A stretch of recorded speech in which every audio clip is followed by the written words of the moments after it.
Pessoal, graça e a paz para todos. Meu nome é César Francisco Raimundo, sou editor da www.revistacristã.org, que é o maior portal hoje sobre escatologia geral, pós-milenismo e preterismo parcial.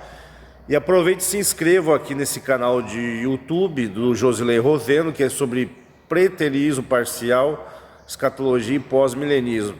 Então vocês têm dois canais, um em vídeo e outro em literatura. Só para se ter uma ideia, temos perto de 200 literaturas sobre preterismo parcial e pós-milenismo, com um assunto muito bem desenvolvido, como nunca antes aconteceu neste país aqui. E o tema que eu vou falar hoje é sobre uma distinção que a gente deve fazer dentro do pós-milenismo a respeito do progresso e a melhora do mundo, né? Que fica aquela discussão, o mundo melhorou, não melhorou, as notícias dos jornais, né? E outros acusam, não, nós estamos muito longe daquilo que a Bíblia fala sobre a melhora do mundo, né? Mas é importante fazer uma distinção. Nós temos um período que eu chamo de um período da construção do palco para a chegada da Era Dourada.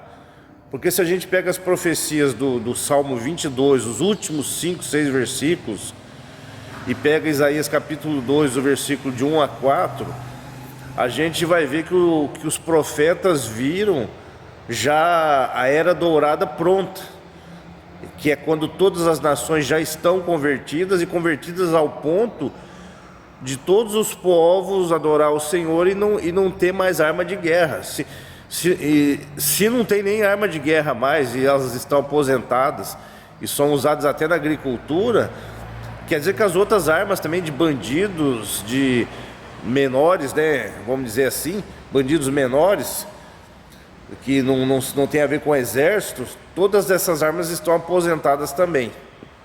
Eu digo bandidos menores assim porque são os nossos bandidos do dia a dia aqui, né? E tem os bandidos internacionais, os ditadores, né? O fato é que o mundo vai chegar num ponto que não vai existir mais arma, que não vai haver violência como tem havido. É a chamada Era Dourada. Os profetas, eles já falam dessa era como pronta, que nem acontece no Salmo 22 e em Isaías capítulo 2. Mas eles não falam dos vales que tem entre o topo das montanhas, né? Eles enxergam o topo já pronta, mas existem os vales. E o Novo Testamento, ele conta para nós sobre esses vales, que vocês pegam lá, Atos capítulo 3, de versículos 20 e 21, diz assim: convém que o céu contenha até a restauração de tudo. Então o homem Jesus, que há poucos dias havia subido, né, subido ao céu, à vista deles, e os dois varões de branco falou que ele iria voltar do mesmo jeito.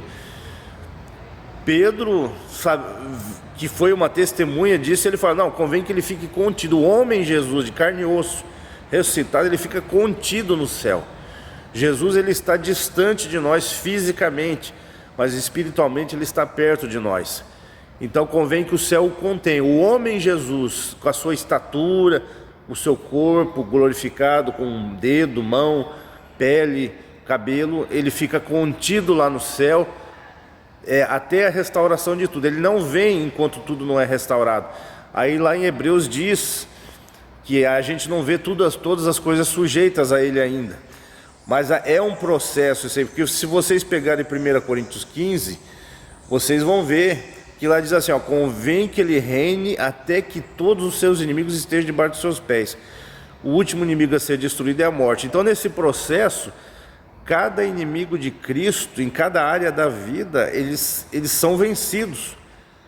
E a história prova que isso tem acontecido. Só não vê isso o futurista pessimista.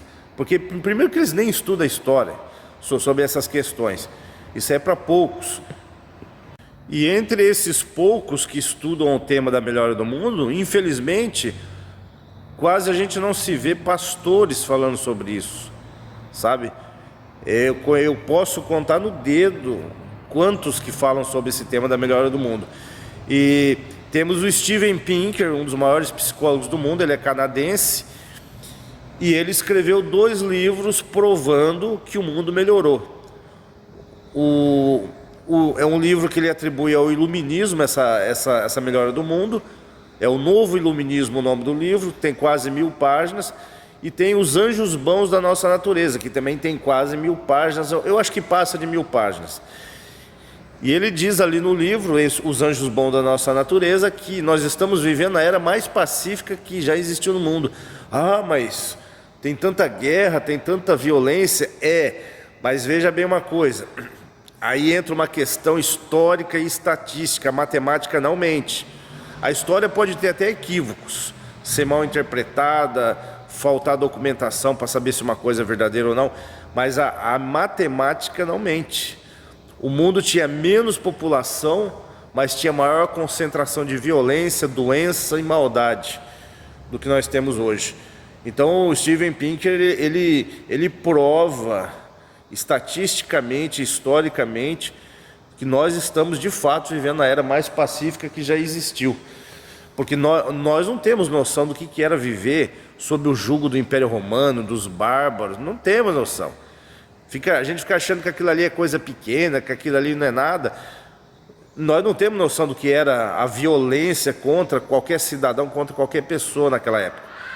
Aquela época era muito cruel, a crueldade era muito grande. Vocês conseguem imaginar hoje o estádio do Maracanã lotado de pessoas que foram escravizadas e essas pessoas escravizadas sendo lutando contra leões, contra gladiadores, sendo queimadas vivas, e todo mundo torcendo e vibrando. Vocês conseguem imaginar isso hoje? O mundo não aceita essas coisas. Então, pessoal, nós estamos, estatisticamente falando, vivendo uma época muito melhor. Agora, vai depender do lugar onde a gente mora, né? Se a gente mora no Afeganistão ou se mora no interior do Brasil. Geograficamente, a violência, a maldade ainda, vai depender do lugar onde a gente mora. Mas num resumo geral, como diz lá o Steven Pinker, nós estamos vendo a era mais pacífica que já existiu, porque a crueldade da antiguidade e quem quiser contestar isso aí, eu sempre faço aquela pergunta: você moraria uma semana, pudesse voltar no tempo, lá no Império Romano, na época de Cristo, na época de Nabucodonosor, na época dos bárbaros? Porque você ficar uma semana lá, você vai pedir, pelo amor de Deus, eu quero os políticos de hoje, eu quero o ano de 2023, pelo amor de Deus, me tira daqui. Vocês vão dizer isso, eu diria isso, porque simplesmente era um tempo insuportável. Mas independente disso, a melhora do mundo que a gente espera é aquela era dourada, em que as nações vão se acertar, que todo mundo será cristão. Mas até que aquela era dourada chegue, nós estamos no processo de construção. É uma construção, é um trabalho progressivo, que aí vai demorar anos e anos, e até por isso que podemos pensar que Jesus vai demorar para vir, e demorar muito ainda. Porque isso depende da evangelização e do discipulado das nações, e nesse meio tempo Deus vai gerando avivamentos, Deus vai castigando nações que antes eram cristãs, que agora se corromperam. Ele, como agricultor, ele vai mexendo nessa plantação até que o jardim esteja pronto, até que chegue essa era dourada, que também não sabemos quanto tempo vai durar essa era dourada, mas ela vai finalizar com a apresentação de Jesus Cristo aos homens, descendo do céu e fechando com chave de ouro esse processo todo de restauração de todas as coisas.